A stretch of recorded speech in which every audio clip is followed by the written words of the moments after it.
শত্রুকে কিভাবে একেবারে দুনিয়া থেকে উচ্ছেদ করা যায় বা একেবারে শেষ করা যায় তার একটা বিদ্যা নিয়ে আমি আজকে হাজির হলাম। সম্মানিত ভিউয়ার্স, আশা করি সকলে ভালো আছেন। আজকে যে বিদ্যাটা আপনাদেরকে আমি দিচ্ছি, এই বিদ্যার মাধ্যমে আপনারা আপনাদের শত্রুকে একেবারে মেরে ফেলতে পারবেন, একেবারে দুনিয়া থেকে শেষ করে ফেলতে পারবেন। সে যত দূরেই থাকুক, একদম দূর থেকে আপনি তাকে শেষ করে দিতে পারবেন। তবে নিয়ম মেনে আপনারা যদি এই কাজটা করেন, অবশ্যই 100 আপনার কাজের ফলাফল পাবেন। তো এটা কোনো চাপাবাজের কোনো কথা না। তো মূলত বৃক্ষ তোমার নামকে ফলে পরিচয় বিদ্যাটাকে উপযুক্তভাবে প্রয়োগ করে দেখেন, তাহলে ফলাফলটা কি দেয় আপনার নিজের চোখ দিয়ে দেখতে পারবেন, বুঝতে পারবেন। তো আজকে আমি আরেকটা জিনিস দেখাই দেবো যে আসলে এই বিদ্যাটা কাজটা আপনার হইতেছে কিনা, এই জিনিসটা কিভাবে পরীক্ষা করবেন, এই জিনিসটা আপনাদেরকে আমি দেখাই দেবো এই কাজের মাধ্যমে। তো সেক্ষেত্রে আপনারা ভিডিওটা শেষ পর্যন্ত দেখবেন অবশ্যই, এবং যারা চ্যানেলটা সাবস্ক্রাইব করেন নাই সাবস্ক্রাইব করে নেবেন।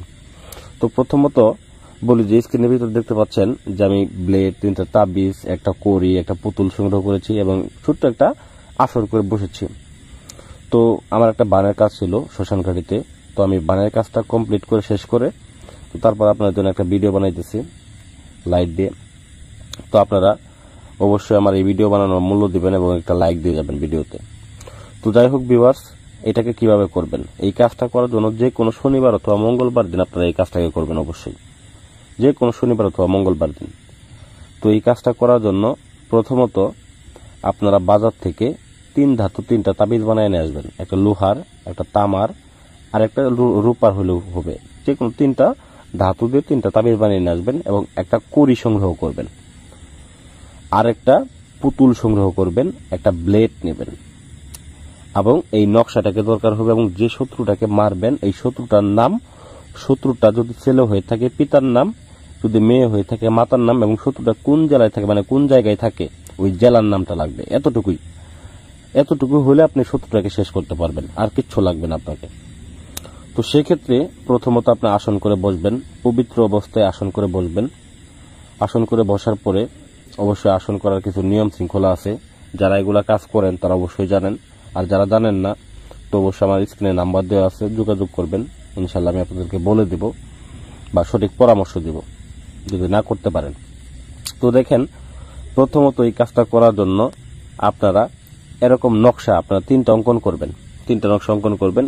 নকশা 3টা অবশ্যই ভুজ পেপারে অঙ্কন করতে পারেন অথবা যে কোনো সাদা পেপারে অঙ্কন করতে পারেন, তাতে কোনো সমস্যা হবে না। এটা তেমন কোনো গুরুত্বপূর্ণ বিষয় না। আপনারা যে কোনো সাদা কাগজে বা ভুজ পেপারে 3টা নকশা অঙ্কন করবেন এবং 3টা তাবিজের মধ্যে ভরে নেবেন। অবশ্যই নকশাটা অঙ্কন করা শেষ হলে আপনি শত্রুর নামটা, শত্রুর পিতার নামটা বা মাতার নামটা বা ঠিকানাটা এগুলা ভালোভাবে লিখে নেবেন।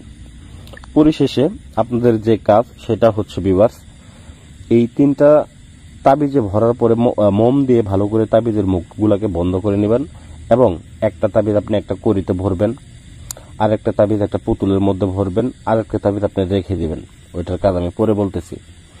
তো এই 2টা জিনিস রাখার পরে প্রথম যে কড়িযুক্ত যে আপনি তাবিজটা নিয়েছিলেন, এই কড়িযুক্ত তাবিজটাকে আপনি শ্মশান ঘাটিতে যে আসনে কাজ করবেন ওই আসনেই আপনারা পুঁতে দিয়ে আসবেন, আসনের নিচেই পুঁতে দিয়ে আসবেন।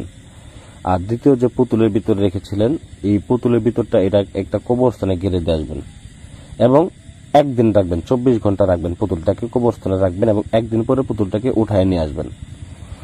আর প্রথম যে তাবিজটা কাজটা হচ্ছে কিনা সেটা বোঝার জন্য আপনারা নদীর পানি নিয়ে আসবেন, নদীর পাকের পানি, যেখানে পাক পড়ে আর কি, পানি ঘুরে উল্টা ঘুরে।